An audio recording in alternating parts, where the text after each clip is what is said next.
ዛሬም የማራናታ ፕሮግራማችን ወደ እናንተ የሚያደርሳቸው የተለያዩ ዝግጅቶች አሉ። ግጥም አለን፣ ከመጨረሻው ዘመን ጋር የተያያዘ ፕሮግራም አለን፣ ዜና ማራናታ አለን። ባለፈው በተከታታይ ስናቀርብ የነበረላችሁ ደግሞ ምህረት የተከታታይ ፊልም ዛሬም ይቀጥላል።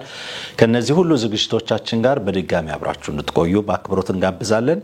ወደ ቀዳሚው ፕሮግራማችን እናልፋለን። ነፃነት እብድ ናት በሚል ርዕስ ወንድማችን ገጣሚ ወንደሰን ወርቁ ያዘጋጀልን ግጥም አለ። እዚህ ስቱዲዮአችን ድረስ መጥቶ ወንደሰንን በጣም ከልብ አመሰግናለሁ። ግጥሙ ትልቅ መልእክት አለው፣ እንድትሰሙት እነሆ ጋብዛለሁ። መልካም ቆይታ። ነፃነት እብድ ናት። አቤት ላላትማ ስትጣራ በግድ ነፃነት እብድ ናት አብዳ ምታሳብድ። ሉጋም የበጠሰች ያልተገራች በቅሎ ግራቀኛ አታቅም ወደፊት ነው ዘሎ። ነፃነቱን ሊያውጅ ገፎ የሰው ነፃነት መብቴ ነው እያለ ረጋግጦ የሰው መብት ራስን በትዕቢት ያለልክ አግዝፋ ነፃነት እብድ ናት ጠፍታ ምታጠፋ። ፈቃዱን ሳይጠይቅ በፈጣሪው ተራ ገላውን አፍርሶ በአርቲፊሻል ሰራ። መብቴ ነው እያለ ነውሩን የገለጠ አምላክ የሰጠውን ጾታውን ለወጠ። እኔ የምለው ሰዎች እስከምን ድረስ ነው ነፃነት ገደቧ?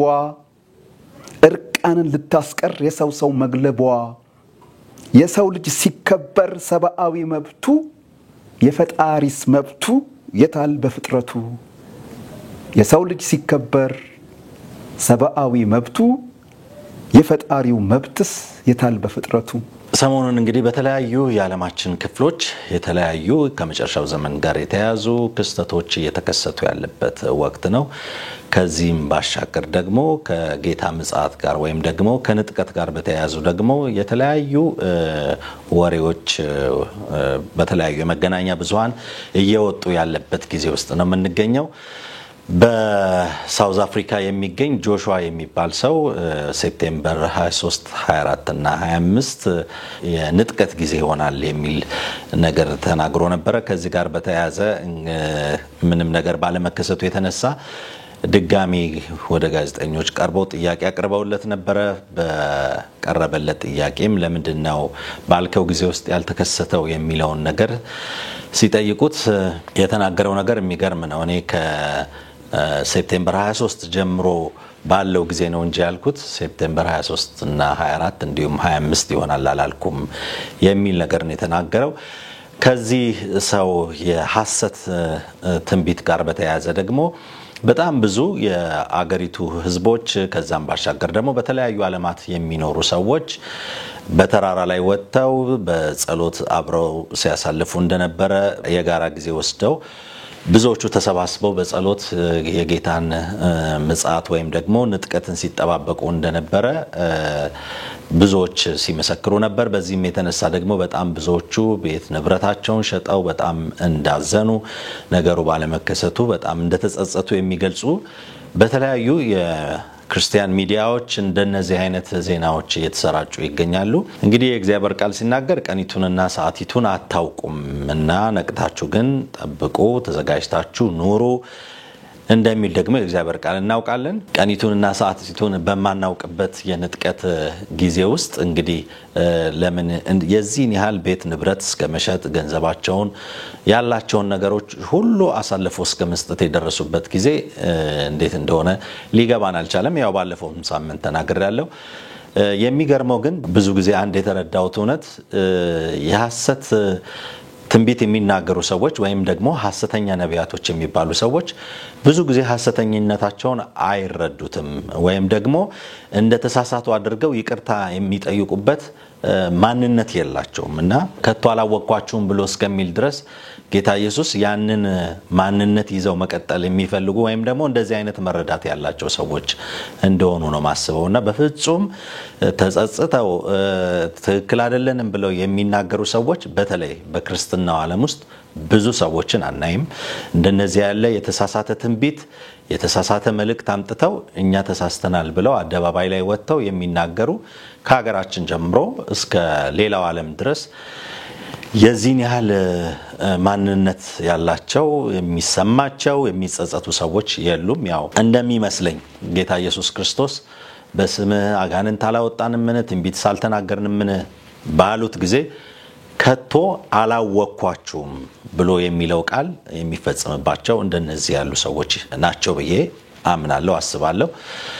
ጌታ ኢየሱስ ክርስቶስ እንግዲህ የሚመጣበትን ጊዜ ማናችንም አናውቅም፣ ግን ደግሞ በማንኛውም ጊዜ ውስጥ መጠባበቅ በማንኛውም ጊዜ ውስጥ መዘጋጀት እንደሚገባን መጽሐፍ ቅዱሳችን ይነግረናል። ተዘጋጅተን እንድንኖር ነቅተን እንድንጠብቅ አሁንም አደራ ለማለት እወዳለሁ። ይሄ እንግዲህ ሰሞኑን የዓለማችን የተለያዩ ሚዲያዎች መነጋገሪያ የነበረ ዜና ነው። እንግዲህ ሌሎችን ዜናዎችን ደግሞ ከዜና ማራናታ እንሰማለን። ነጻነት ዋቁማ ያዘጋጀችልንን እንሆ ወደ እናንተ ይድረስ ብለናል። መልካም ቆይታ።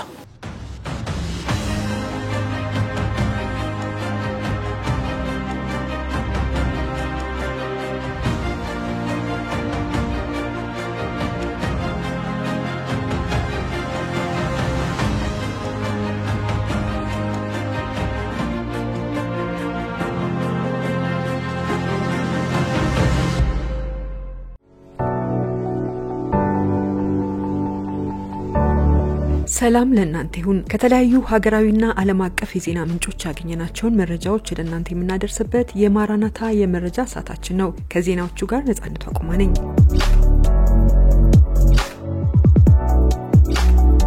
ይህ ዘመን ጦርነትና የጦርነት ወሬ ወረርሽኝና የተለያዩ በሽታዎች ወሬ በስፋት የሚሰማበት ዘመን ነው። በዚህ ዘመን ከቀድሞ ጊዜ በተለየ በስፋት ከሚታዩ በሽታዎች አንዱ የደም ግፊት በሽታ ነው። በዚህ በሽታ በዓለም አቀፍ ደረጃ በርካታ ሰዎች እየተጠቁ ይገኛሉ። በተጠናቀቀው 2017 ዓ.ም በሀገራችን እንኳን የደም ግፊት ምርመራ ካደረጉ ከ26 ሚሊዮን በላይ ዜጎች ውስጥ ከ800 ሺህ በላይ የሆኑት ደም ግፊታቸው ጨምሮ መገኘቱ ተዘግቧል። በኢትዮጵያ ተላላፊ ያልሆኑ በሽታዎች የማህበረሰቡ ዋነኛ የጤና እክል እየሆኑ መምጣታቸውን የጤና ሚኒስቴር አስታውቋል። በተጠናቀቀው 2017 ዓ.ም ከ26 ሚሊዮን በላይ ዜጎች የደም ግፊት ምርመራ ያደረጉ ሲሆን ከነዚህ ውስጥ 820 ሺዎቹ ከፍ ያለ የደም ግፊት መጠን ተገኝቶባቸዋል። የደም ግፊት በሽታ ምንም አይነት የህመም ምልክት ሳያሳይ ሊቆይ የሚችል ሲሆን በዚህ ምክንያት አንዳንዴ የደም ብዛት ድምጽ አልባው ገዳይ በሚል ስምም ይጠራል።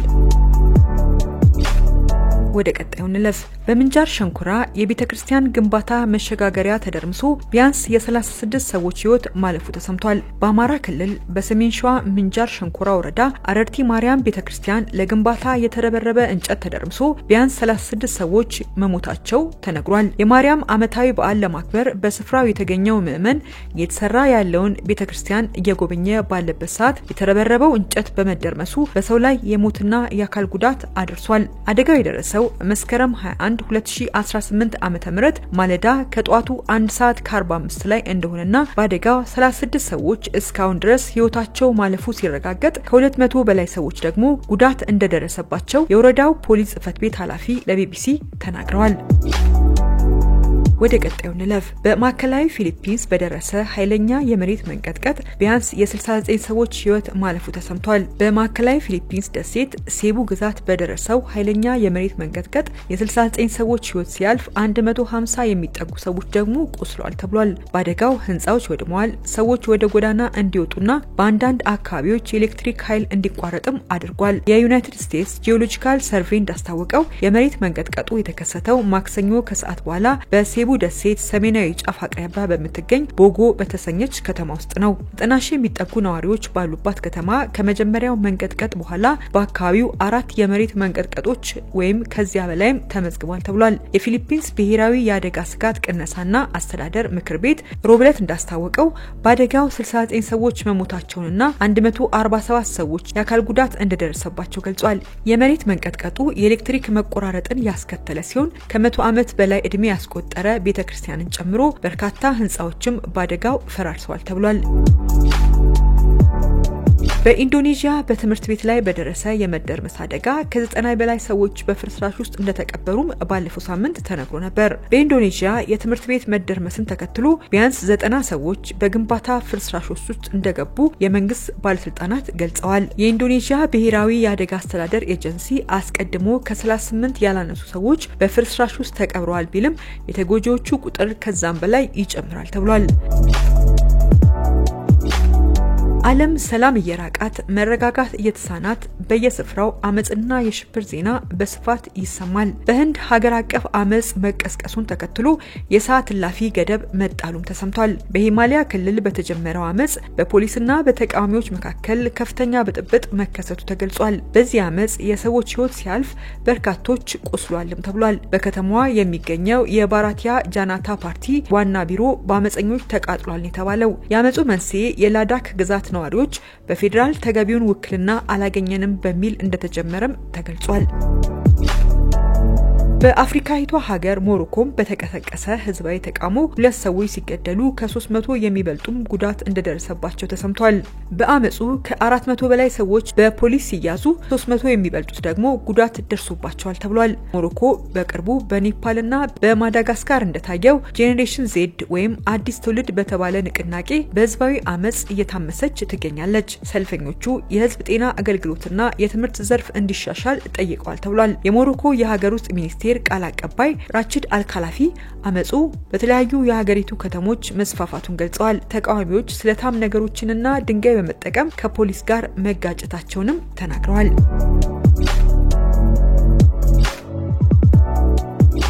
ወደ ቀጣዩ እንለፍ። የሩሲያ ውጭ ጉዳይ ሚኒስትር ሰርጌይ ላቭሮቭ እስራኤል መካከለኛው ምስራቅ እያተራመሰች ነው ማለታቸውን ይመለከታል። እስራኤል ኢራንና ኳታርን ማጥቃቷን ብሎም ዌስት ባንክን ለመጠቅለል የምታደርገው ወረራ ተቀባይነት የለውም ብለዋል። በተባበሩት መንግስታት ዓመታዊ ጠቅላላ ጉባኤ ላይ ንግግር ያደረጉት ላቭሮቭ ኔታንያሁ በዌስት ባንክና ፍልስጤማውያን ላይ የሚያደርጉትን ጥቃት ተችተዋል። ፈረንሳይ፣ እንግሊዝ፣ አውስትራሊያና ሌሎች የአውሮፓ ሀገራት የፍልስጤም ሀገርነትን መደገፋቸው ቢታወቅም አሜሪካ ተቃውሟን ማሰማቷ ይታወሳል። ላቭሮቭ አውሮፓውያን በኢራን ላይ ማዕቀብ ዳግም እንዲጣል የሚያደርጉትን እንቅስቃሴ በተመድ ንግግራቸው ላይ መተቸታቸውን ሚዲያዎች አስነብበዋል። ወደ ቀጣዩ እንለፍ። የአሜሪካ የጦር ሚኒስቴር ዋሽንግተን ለጦርነት መዘጋጀት እንዳለባት ማሳሰቡን ይመለከታል። የአሜሪካው መከላከያ ሚኒስቴር ፔት ሄግሴት ለከፍተኛ የጦር ኃላፊዎችና አዛዦች መልእክት አስተላልፈዋል። ዋሽንግተን በአስቸኳይ በጦርነት መንፈስ ውስጥ መግባት እንዳለባት ያስገነዘቡት ሄግሴት አገራቸው ምን ስጋት እንዳለባት ግን ይፋ አላደረጉም። ፔንታጎን በቅርቡ 2 ወሳኝ የፖሊሲ ማሻሻያ ማድረጓንም ዘገባው አስታውሷል። የብሔራዊ መከላከያ ስልቱን ከቻይና ወደ የውስጥ ደህንነትና የምዕራቡ ንፍቀ ክበብ ማዞር የአሜሪካ ጦር አንደኛው ውጥኑም ሆኗል ተብሏል። ሰላምን ለማረጋገጥ ለጦርነት መዘጋጀት ይጠበቅብናል ብለዋል ፔት ሄግሴት። በመቶዎች ለሚቆጠሩ የጦር አዛዦች በቨርጂኒያ የተናገሩት መከላከያ ሚኒስትሩ ውጥረት አሜሪካ እንዳለባት አስጠንቅቀዋል። ዶናልድ ትራምፕ የአሜሪካውን መከላከያ ሚኒስቴር ወደ ጦር ሚኒስቴር መለወጣቸው የዚህ አይነቱ ዝግጅት እንዳለ አመላካች ነው ተብሏል። ዋይት ሃውስ በ2026 የመከላከያ በጀትን ከ1.1 ትሪሊዮን ዶላር እንዲሆን መጠየቁ የሚታወስ ሲሆን ቀደም ሲል ከነበረው በጀት የ13.4 በመቶ ብልጫ እንዳለውም ተገልጿል። በማድመጥ ላይ ያላችሁት ከጂኤምኤም ቲቪ የሚቀርብላችሁን የማራናታ ፕሮግራም ዜናዎችን ነው። ታዋቂው አየር መንገድ ሉፍታንዛ በ2030 ከ4000 በላይ የሚሆኑ የአስተዳደር ስራዎችን በሰው ሰራሽ አስተውሎት ለመተካት ማቀዱ ተዘገበ። ሉፍታንዛ በ2030 ወይም ከ5 ዓመታት በኋላ 4000 የሚሆኑ የአስተዳደር ስራዎችን በዲጂታላይዜሽንና በኦቶሜሽን ለመቀነስ ማቀዱን አስታውቋል። አየር መንገዱ አንዳንድ ስራዎችን ከነጭራሹ ከዚህ በኋላ አያስፈልጉም ያለ ሲሆን ስራውን የተቀላጠፈ ለማድረግ እንደ የሰው ሰራሽ አስተውሎት ያሉና ሌሎችም አዳዲስ ቴክኖሎጂዎችን እንደሚጠቀም ገልጿል። ስራን ከማቀላጠፍ በተጨማሪ አየር መንገዱን በዚህ መንገድ ማዋቀር ትርፋማ ያደርገዋል ተብሏል። የተለያዩ አየር መንገዶች ከኪሳራ ጋር በተያያዘ ሰራተኛ ሲቀንሱ ስፕሪት የተሰኘው አየር መንገድ በዚህ ዓመት ለሁለተኛ ጊዜ ኪሳራ ማስተናገዱን ተከትሎ 1800 የበረራ ሰራተኞችን ሲያሰናብት ባለፈው ሐምሌ 270 አብራሪዎችን ማባረሩም ተነግሯል። እንደ ስዊዝና ብራስልስ አየር መንገድ ያሉትን በውስጡ የያዘው የሉፍታንዛ አየር መንገድ ፊቱን ወደ ሰው ሰራሽ አስተውሎት ማዘሩ መጪው ጊዜ ምን ሊሆን እንደሚችል ያሳየ እንደሆነ ተገልጿል። በ2030 በዓለም አቀፍ ደረጃ ከ92 ሚሊዮን በላይ ስራዎች በሰው ሰራሽ አስተውሎት የተነሳ እንደሚቀነሱ ወይም እንደሚተኩ የዓለም ኢኮኖሚ ፎረም መተንበዩ ይታወሳል። በዚህ ዘመን በሳይንሱ ዘርፍ እየተደረገ ያለው ምርምርና ተገኘ የሚባለው ውጤት አነጋጋሪና አከራካሪ እየሆነ ይገኛል። በቅርቡ ሳይንቲስቶች ለመጀመሪያ ጊዜ ከሰው ልጅ ቆዳ ዲኤንኤ ጽንስ መፍጠራቸውን እየተናገሩ ነው። የአሜሪካ ሳይንቲስቶች ለመጀመሪያ ጊዜ ከሰው ቆዳ ሴል የተወሰደ ዲኤንኤን ተጠቅመው ከወንድ ዘር ፍሬ ጋር በማዳቀል ጽንስ መፍጠራቸውን ገልጸዋል። አዲሱ ግኝት በእርጅና ወይም በበሽታ ምክንያት የሚከሰት መካንነትን ለማስቀረት የሚችል ነው ብለዋል። ይህ በሰውነት ውስጥ የሚገኝ ማንኛውንም ህዋሶች በመጠቀም መስራት እንደሚቻልም ተናግረዋል። ባለሙያዎቹ ይህን አስደናቂ ምርታ ነው ቢሉም ሳይንሱ ምን እየሰራ እንደሆነ ከህዝቡ ጋር ግልጽ ውይይት ማድረግ ያስፈልጋል ሲሉም ገልጸዋል። የሰው ልጅ የሚጸንሰው የወንድ ዘር ፍሬ ከሴቷ እንቁላል ጋር በሚገናኝበት ወቅት ሲሆን ጽንስ ለመፍጠር ተዋህደው ከ9 ወር በኋላ ልጅ ይወለዳል። አሁን ላይ ሳይንቲስቶቹ ይህንን ተፈጥሯዊ አካሄድ እየቀየሩ ይገኛሉ።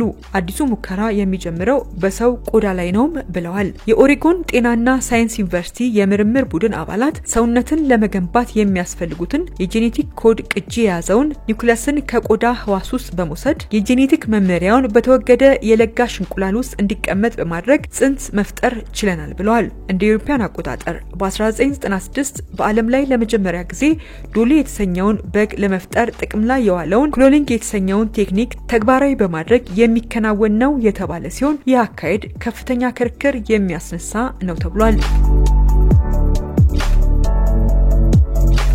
ፕላንድ ፓረንትሁድ ወይም የታቀደ ወላጅነት የተሰኘ የውርጃ ደጋፊ አቀንቃኝ ቡድን በሕክምና ዘርፍ ማጭበርበር ከ1.8 ቢሊዮን ዶላር ዕዳ ሊከፍል ይችላል ተባለ ይላል ቀጣዩ ዜና። ማንነታቸው ያልተገለጸ አክቲቪስት ቡድኖችና የቴክሳስ ግዛት በከፈቱት የ1.8 ቢሊዮን ዶላር ክስ ፕላንድ ፓረንትሁድ የተባለው ተቋም በህገወጥ መንገድ በሜዲኬር ዘርፎታል ያሉትን ገንዘብ ለማስመለስ እየጣረ ነው ተብሏል። የአሜሪካ 5ኛ ወንጀል ፍርድ ቤት ይግባኝ ሰሚ ችሎት ዶቪን የታቀደ ወላጅነት ድርጅት ላይ የከፈተው ክስ ክርክሮች ሐሙስ ዕለት መሰማት ጀምሯል ተብሏል። ፕላንድ ፓረንትሁድ ወይም የታቀደ ወላጅነት የተባለው የጽንስ ማስወረድ አቀንቃኝ ቡድን የተጨናገፉ ጽንሶችን ህብረ ህዋሳትና የአካል ክፍሎችን የመሸጥ ህገወጥ ድርጊቱ ሲጋለጥ ሉዊዚያናና ቴክሳስ ግዛቶች የድርጅቱን ፍቃድ ለመሰረዝ በፍጥነት የተንቀሳቀሱ ቢሆንም ፍርድ ቤት ስረዛውን አዘግይቶት ነበር ተብሏል። ፍርድ ቤቶች በፕላንድ ፓረንትሁድ ወይም የታቀደ ወላጅነት መብት ላይ ሲከራከሩ ቡድኑ እስከ 2020 ድረስ የሐሰት ክሶችን በማቅረብና በሜዲኬድ አማካይነት በርካታ ገንዘብ ሲያካብት ነበር ተብሏል። ለለቱ የመጨረሻ ወዳደረግነው ዜና እንለፍ። ስሎቫኪያ ህገ መንግስቷን በማሻሻል ወንድና ሴት ለተባሉ ሁለት ጾታዎች ብቻ እውቅና መስጠቷን ይመለከታል። በተሻሻለው ህገ መንግስት መሰረት ስሎቫኪያ አሁን ወንድና ሴት ለተባሉ ሁለት ጾታዎች ብቻ እውቅና የሰጠች ሲሆን የመብት ተሟጋች ቡድኖች እርምጃው በስሎቫኪያ የሚገኙትን የግብረሰዶም ማህበረሰቦችን የሚጎዳና ስሎቫኪያ ከአውሮፓ ህብረት ጋር ያላትን ግንኙነት የሚጎዳ ነው ብለው ተችተዋል። አዲስ የጸደቀው የህገ መንግስት ማሻሻያ የስሎቫክ ሪፐብሊክ ለሁለት ጾታዎች ማለትም ወንድና ሴት ብቻ እውቅና ይሰጣል፣ እነዚህም በተፈጥሮ የሚገኙ ናቸው ብሏል። ይህ እርምጃ በስሎቫኪያ የሚገኘውን የግብረሰዶም ማህበረሰብ ይጎዳል ከሚሉ ተቃዋሚዎች ከባድ ትችት የቀረበበት ሲሆን የሀገሪቱ ዋነኛ ተቃዋሚ ፓርቲ መሪ ሚካኤል ሴሜካ ማሻሻያውን አሳፋሪ ሲሉ መጥራታቸው ተሰምቷል። ብሔርተኛው የስሎቫኒያ ጠቅላይ ሚኒስቴር ሮበርት ፊኮ ማሻሻያውን ለተራማጅነትና ሊበራሊዝም አስተሳሰብ ቅድሚያ በመስጠቱ ለተከሰተው ለምዕራባውያን ሀገራት ውድቀት የተሰጠ ምላሽ ነው በማለት የማሻሻያውን አስፈላጊነት ደግፈው ተከራክረዋል። አርብ ዕለት በህገ መንግስታዊ ማሻሻያው ላይ በተሰጠ ድምጽ 90 የብሔራዊ ምክር ቤት አባላት ህገ መንግስታዊ ለውጡን ሲደግፉ 7 አባላት ደግሞ ተቃውመውታል። በዚህ የፖለቲካ እርምጃ ስሎቫኪያ የስርዓተ ጾታ ፖሊሲን በተመለከተ ከአውሮፓ ህብረት ህግጋት ይልቅ ለሀገራዊ ህግጋት ቅድሚያ የሰጠች ሲሆን በዚህ መሰረት አዲሱ ህግ በህጋዊ መንገድ ልጆችን በጉዲፈቻ ማሳደግ የሚችሉት ወንድና ሴት ተጋቢዎች ብቻ መሆኑን ይደነግጋል። ይህ በ2014 ዓ.ም ተደርጎ የነበረውን የህገ መንግስት ማሻሻያ ወደ ጎን የገፋና ጋብቻን በወንድና በሴት መካከል ብቻ የሚደረግ ጥምረት በማድረግ የግብረሰዶም ጥንዶች በጉዲፈቻ ልጅ ማሳደግ ፈጽሞ እንዳይችሉ ያደርጋል ተብሏል። የስሎቫክ የግብረሰዶም መብት ተሟጋች ቡድኑ በፌስቡክ ገጹ ላይ ይህ በስሎቫክ ፓርላማ ከተወሰዱት በጣም አደገኛ ውሳኔዎች አንዱ ነው በማለት ገልጾ ይህ ማሻሻያ በቀጥታ የአውሮፓ ህብረት አባልነታችንን አደጋ ላይ ይጥላል፣ ወደ ፈላጭ ቆራጭ ሩሲያም እንድንቀርብ ያደርገናል ሲል ጽፏል። በዚህ ዘመን ከዓለም ዙሪያ የሚሰማውና የሚታየው ጦርነትና ግጭት፣ በሽታና ወረርሽኝ፣ የሞራል ውድቀትና የአመጽ መብዛት በእውነትም መጽሐፍ ቅዱስ እንደሚያስተምረን የመጨረሻው ዘመን ላይ ለመገኘታችን ማረጋገጫ ነው። በመሆኑም ነቅተንና ተዘጋጅተን እንኑር በማለት የተለያዩ ዓለም አቀፍ መገናኛ ብዙሃን ያሰባሰብናቸው ዜናዎችም እነዚህ ነበሩ። የዛሬውን የማራናታ ዜናችንን በዚሁ እናበቃለን። ከቀሪዎቹ የማራናታ ዝግጅቶች ጋር መልካም ቆይታ ይሁንላችሁ። ሰላም ለእናንተ ይሁን።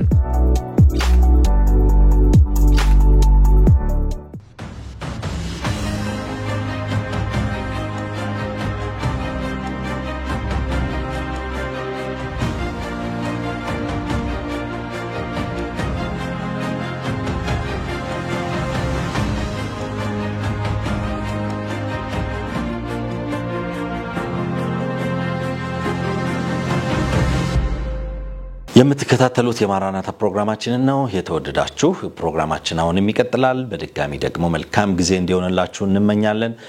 ያለንበት ዘመን የመጨረሻው መጨረሻ ሙጣጭ ዘመን ውስጥ ነው ያለነው። ሰው ደግሞ የፈቃዱን፣ የልቡን፣ የሐሳቡን ያሻውን የሚያደርግበት ልክ እንደ መሳፍንት ያለ ዘመን ውስጥ ነው የምንገኘው። ይሄ ዘመን የመጨረሻው መጨረሻ ዘመን ስለሆነ ሰዎችን በምክር፣ ሰዎችን በተግሳጽ፣ ሰዎችን በማስተማር ሁሉንም እንመልሳለን ብለን ማመን የለብንም። አንዳንዱ ሰዎች የትንቢት ማስፈጸሚያ ናቸው። ራሳቸው መመለስ የማይፈልጉ፣ ራሳቸው በወደዱት መንገድ መሄድ የሚፈልጉ፣ ነገር ግን ደግሞ የእግዚአብሔር ቃል ይሄንን ይፈቅዳል ይሄንን አይፈቅድም ብላችሁ እንኳን ብትሏቸው ለመስማት የማይፈልጉ ብዙ የሀገራችንም የዓለማችንም ሰዎች የበዙበት ጊዜ ውስጥ ነው ያለነው። እኛ እንደ ክርስቲያን፣ እኛ እንደ አገልጋይ መናገር የሚገባንን ብንናገርም ነገር ግን ደግሞ የማይሰሙ ሰዎች ደግሞ ጆሮአቸውን ለመልካም ነገር ብቻ ያዘጋጁ ሰዎች፣ ለተክሳጽና ለምክር ለዘለፋ ያዘጋጁ ሰዎች ደግሞ አሁን ላይ እምብዛም እንደማይገኙ ልናውቅ ይገባል ብዬ አስባለሁ። የተለያዩ በዓለማችን ላይ እየተከሰቱ ያሉ እውነታዎች የዚህን የመጨረሻውን ዘመን ወይም ደግሞ ጌታ ሊመጣ በደጅ እንደሆነ የሚያሳዩን ብዙ አይነት ምልክቶች በሀገራችንም በተለያዩ ዓለማትም እየሰማን እያየን እንገኛለን። ከዚህ ጋር በተያያዘ ያዘጋጀነው ለየት ያለ ዝግጅት አለ። እሱን እንድትከታተሉ በአክብሮት እንጋብዛለን። መልካም ቆይታ ይሆንልን።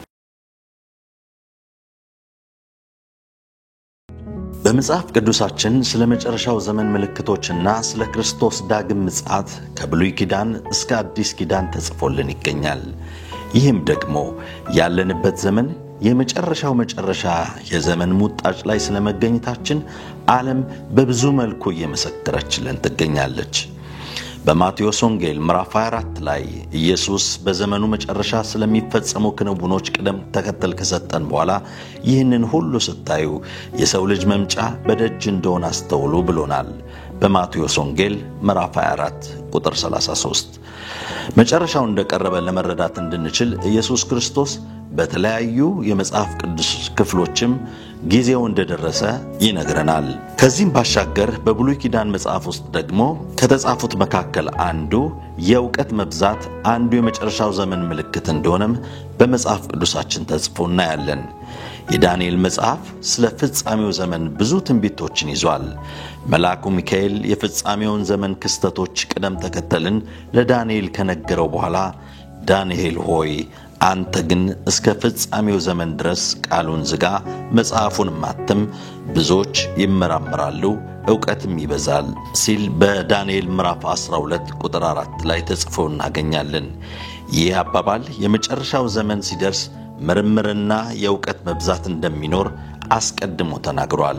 ይህም ደግሞ በዘመናችን ተፈጽሟል። ዙሪያችንን ብንመለከት ሰው ሁሉ ስለ አንድ ነገር የሚለውን አያጣም። የዓለማችን ሕዝቦች ስለ ብዙ ነገር ደግሞ ግንዛቤና ዕውቀት እንዲኖራቸው የሚያስችል የዕውቀት በሮች ተከፍቶላቸዋል። ሌላኛው የእስራኤላውያን ወደ ምድራቸው መመለስ ነው። እንደ አውሮፓውያን አቆጣጠር በ1916 በአንደኛው የዓለም ጦርነት ወቅት ታላቋ ብሪታንያና ፈረንሳይ መካከለኛውን ምስራቅ ለመከፋፈልና በዘመናዊቷ እስራኤል አካባቢ ልዩ ዓለም አቀፍ ቀጠና ለመፍጠር ሚስጥራዊ ስምምነት አድርገዋል። በእንግሊዞች እርዳታ አረቦች አመጽ አስነስተው ስለነበር ብዙም ሳይቆይ የተባበሩት ኃይሎች ፍልስጤምን ወረሩ። እነዚህ ክስተቶች አይሁዶች ወደ እስራኤል ምድር እንዲመለሱ መንገድ ከፍቷል። ብዙ የመጽሐፍ ቅዱስ ትንቢቶች እንደሚያሳዩት ብዙዎች አይሁዳውያን በዘመኑ መጨረሻ በእስራኤል ምድር ይኖራሉ። በተጨማሪ መጽሐፍ ቅዱስ ለአይሁድ ሕዝብ ትልቅ ለውጥ እንደሚያመጣ ተንብዮአል። በሌላ በኩል ደግሞ የጀርመን በድጋሚ ማንሰራራት ከሁለተኛው የዓለም ጦርነት በኋላ ብዙ ሰዎች ጀርመን ዳግም እንደማትነሳ እርግጠኛ ነበሩ። በመጨረሻው ዘመን የሚናገረውን የመጽሐፍ ቅዱስ ትንቢት የተረዱ ሰዎች ግን ጀርመን ዳግመኛ ተነስታ በአውሮፓና በዓለም ግንባር ቀደም ኃያል መንግስት እንደምትሆን በልበ ሙሉነት ተንብየዋል። የአሜሪካና የሰሜን አውሮፓ ውድቀትን በተወይም አምላክነት የሚክዱ መሆናቸውን መጽሐፍ ቅዱስ ይነግረናል። ማናቸውም ትምህርቶች ወይም እንቅስቃሴዎች የሐሰተኛ ነቢያቶች ተጽዕኖ ማሳያ ምልክቶች ናቸው። አንደኛ ዮሐንስ ምዕራፍ 4 ከቁጥር 1 እስከ 3። ሐሰተኛ ነቢያቶችን መከተል አማኞችን ከእግዚአብሔር እውነት አርቋቸዋል። ይህም በመንፈሳዊ ብስለትና ባህሪያቸው ላይ ተጽዕኖም ፈጥሯል። ኢየሱስ ሐሰተኛ ነቢያትን ከፍሬያቸው መለየት አስፈላጊ መሆኑን አበክሮ ተናግሯል። በማቴዎስ ወንጌል ምዕራፍ 7 ከቁጥር 17 እስከ 20። አሁን ካለው የዓለማችን ሁኔታ አንጻር ጌታ በቅርቡ ተመልሶ ይመጣል ከሚለው መደምደሚያ መራቅ ከባድ ነው። በእግዚአብሔር ላይ ያለን እምነትን ለመያዝና በእምነት ለመኖር እጅግ አስፈላጊ ጊዜ ነው። ነገር ግን አንዳንድ ሰዎች ይህ በቂ እንዳልሆነ ያስባሉ። ቤታቸውን የሚሸጡ ወደ ሩቅ ወይም በረሃ ወይም ተራራማ ሀገር ወይም አካባቢዎች እየተዘዋወሩ የሚኖሩ፣ ምግብ የሚያከማቹ፣ መሳሪያና ጥይቶች፣ ገንዘብን የሚያከማቹ ብዙዎች የተነሱበትና በዚህ ህይወት እየተመላለሱ ያለንበት ጊዜ ውስጥ እንገኛለን። ጊዜው እየደረሰ ሲሄድ መሮጥና መደበቅ አለብን ወይስ ባለንበት ቆይተን በዙሪያችን ያሉትን ሰዎች ማገልገላችንን እንቀጥል? መጽሐፍ ቅዱስ ንቁ እንድንሆን በግልጽ ያስተምረናል። ነገር ግን ማንም ቀኑ እንደደረሰ በእርግጠኝነት ሊናገር እንደማይችልም ያስተምራል። ይህ እስካሁን አከራካሪ የሆነ ሐሳብ ነው። ኢየሱስ ራሱ የሚመጣበትን ቀንና ሰዓት ማንም ሊያውቅ እንደማይችል ደጋግሞ ተናግሯል። በማቴዎስ ወንጌል ምዕራፍ 24 ቁጥር 36፣ በማርቆስ ወንጌል ምዕራፍ 13 ቁጥር 32 እና በሐዋርያት ሥራ መጽሐፍ ምዕራፍ 1 ቁጥር 7 ላይ በእርግጠኝነት እንደ መጨረሻው ዘመን ምልክቶች ሊተረጎሙ በሚችሉ ሁኔታዎች ተከበናል። ቀደም ብለን እንደገለጽነው በእያንዳንዱ አቅጣጫ ረሃብን፣ የመሬት መንቀጥቀጥ አደጋን፣ ችግርን፣ ስደትን፣ ጦርነትንና የጦርነትን ወሬዎችን እናያለን፣ እንሰማለን። ነገር ግን በዓለም ታሪክ ውስጥ ይሄ ያልነበረበት ጊዜ ነበር? አልነበረም። ነገር ግን በአሁኑ ጊዜ ደግሞ እጅጉን የከፋ እንደሆነ እያስተዋልን እንገኛለን። በግልጽ ለማየት እንደሚቻለው በ21ኛው ክፍለ ዘመን መጀመሪያ ላይ ሞትን፣ አደጋን፣ ውድመትንና ሽብርን የሚቆጣጠር የለም። ይህንንም ለመረዳት ስለ ታሪክ ብዙ ማወቅ አያስፈልገንም፣ እያየነው ስላለን። እስኪ እነዚህ የመጨረሻ ጊዜያቶችን ደግሞ እንዴት ሊሆኑ እንደሚችሉ ላፍታ እናስብ። አንድ ክርስቲያን ምን ምላሽ መስጠት ይኖርበታል? እንደ ዕድል ሆኖ ሐዋርያው ጴጥሮስ ለዚህ ጥያቄ ቀጥተኛ መልስ ይሰጠናል። ሐዋርያው ጴጥሮስ ሰማያት በታላቅ ድምፅ ያልፋሉ፣ የሰማይም ፍጥረታት በትልቅ ትኩሳት ይቀልጣሉ፣ ምድርም በእርሷ ላይም የተደረገ ሁሉ ይቃጠላል በማለት የዘመኑን ፍጻሜን በመጥቀስ ሲጽፍ አማኞች ወደ ኮረብታ እንዲሄዱ፣ ምሽግ እንዲኖራቸው፣ ምግብና የጦር መሳሪያን ማከማቸት እንዲጀምሩ ወይም ደግሞ ገንዘብ እንዲያከማቹ አልተናገረም። ከዚህ ይልቅ ግን ይህ ሁሉ እንዲህ የሚቀልጥ ከሆነ የእግዚአብሔርን ቀን መምጣት እየጠበቃችሁና እያቻኮላችሁ በቅዱስ ኑሮም እግዚአብሔርን በመምሰል እንደምን ልትሆኑ ይገባችኋል ሲል ይነግረናል። ሁለተኛ ጴጥሮስ ምዕራፍ 3 ከቁጥር 10 እስከ 12።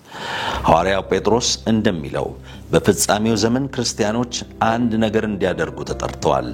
ቅድስናን እንዲለማመዱና በሚችሉት ጊዜ ሁሉ ለሌሎች መልካም በማድረግ እንዲኖሩ። ቀን ሳለ የላከኝን ሥራ ላደርግ ይገባኛል። ኢየሱስ እንዳለው መጨረሻው ሳይደርስ ቀን ሳለ እንደሚገባ መመላለስ አለብን። ሐዋርያው ጳውሎስ ለገላትያ ሰዎች እንግዲህ ጊዜ ካገኘን ዘንድ ለሰው ለሁሉ ይልቁንም ለእምነት ቤተሰቦች መልካም እናድርግ። ገላትያ ምዕራፍ 6 ቁጥር 10 በማለት ለገላትያ ሰዎች ሲጽፍ ተመሳሳይ አስተሳሰብ ያለው ይመስላል። እንግዲህ ቀኒቱንና ሰዓቲቱን አናውቅም፣ እንዴት እንደምንኖር እናስተውል። ያ ቀን በድንገት እንዳይመጣብን ሁሉ ጊዜ እንደወታደርና እንደ እንግዳ ልንኖር ይገባናል።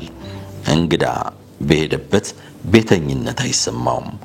ወይ ዛሬ ወይ ነገ ሊሄድ እንደሚችል ያውቃል። ስለዚህ በእንግድነት በተቀመጠበት ቤት ተደላትሎ አሳቡን ጥሎ አይኖርም። ወታደርም እንዲሁ ነው። ጦርነት ባለበት ጊዜ ሁሉ ለሚታዘዘው ትእዛዝ ሁሉ ጊዜ የተዘጋጀ ነው። እንግዲህ በወታደርም በእንግድነት ሕይወትም የተመሰለውን ሕይወታችንን በአግባቡ እንኖር። ኢየሱስን እንዴት እንደምንጠብቀው እንወቅ። ዘመንን መርምሮ አውቆ እንደተረዳ ሰው እንመላለስ። በትክክለኛ የመሮጫ መንገድ ላይ እየተጓዝንና እየሮጥን እንደሆነ ከጌታ እናረጋግጥ። ከሳትን እንመለስ። በዓለም ያለውን ከመውደድና ከመጎምጀት ወጥተን በምድር የተሰጠንን ተልእኮ ለመፈጸም እንትጋ። ዛሬ ጊዜ የለም፣ ሙጣይ ሰዓት ላይ ያለን። እንፍጠን፣ እንትጋ፣ እንስራ። ኢየሱስ ሊመጣ በደጅ ነው። ማራናታ። አሜን።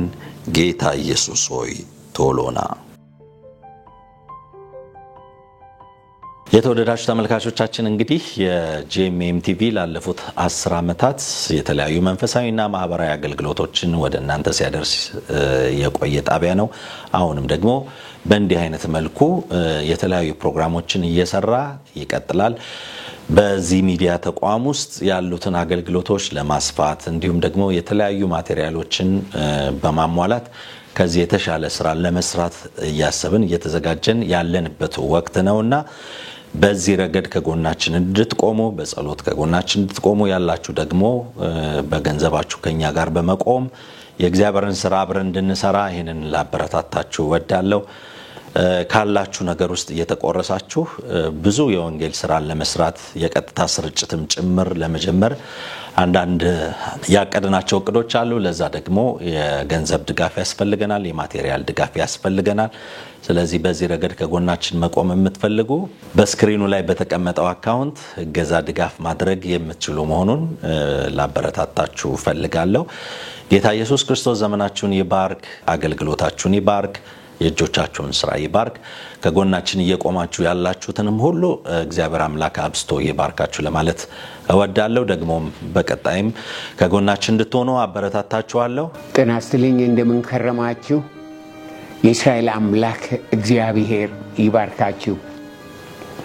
አሁን ወደ እያንዳንዳችሁ የምንመጣው በዚህ በጂኤምኤም ቴሌቪዥን አገልግሎት ብዙዎቻችሁ እንደምትገለገሉ እናምናለን። ለብዙዎቻችሁ ለበረከት እንደሆነም ደግሞ እናውቃለን እናምናለንም። ይሁንና ይሄ ነገር ይህንን አገልግሎት ለመስጠት ገንዘብ ያስፈልጋል፣ እርዳታ ያስፈልጋል። ላለፉት 10 ዓመታት በእግዚአብሔር ሕዝብ እርዳታ ወደዚህ ደርሷል። አሁንም ደግሞ ለሚቀጥለው ያድግ ዘንድ አገልግሎትን ይሰጥ ዘንድ አሁንም እርዳታ ስለሚያስፈልግ በሚቻላችሁ መንገድ ሁሉ በጎናችን ቆማችሁ ይህንን አገልግሎት እንድትረዱ እንድታሳድጉት አደራ እንላለን። የእስራኤል አምላክ እግዚአብሔር ይባርካችሁ። በመስጠት አትጎዱ፣ በመርዳት አትጎዱ። እግዚአብሔር ይባርካችኋል እና እግዚአብሔር ይባርካችሁ። በጣም እንወዳችኋለን። ከሁላችሁም ደግሞ እንሰማለን ብለን እናምናለን። ተባረኩ። የተወደዳችሁ እንግዲህ ለ2 ሰዓታት የነበረን የማራናታ ፕሮግራማችን ቆይታ ይህንን ይመስል ነበር። አብራችሁን ስለቆያችሁ ጌታ ኢየሱስ ክርስቶስ አብዝቶ ይባርካችሁ። በሚቀጥለው ሳምንት በሌሎች አዳዲስ ዝግጅቶች እንደምንገናኝ ተስፋ አደርጋለሁ። ጌታ ሊመጣ በደጅ ነው። የተዘጋጀን እንሁን። እግዚአብሔር አምላክ ምድራችንን ደግሞ ይባርክልን። የልብ አንድነትና የመንፈስን አንድነት ይስጠን። ሳምንት እንገናኛለን እንደ ጌታ ፈቃድ። እስከዚያው የእግዚአብሔር ፍቅር ከሁላችን ጋር ይሁን። ለሀገራችን ደግሞ ሰላም ይሁን። ሰላም ቆዩ።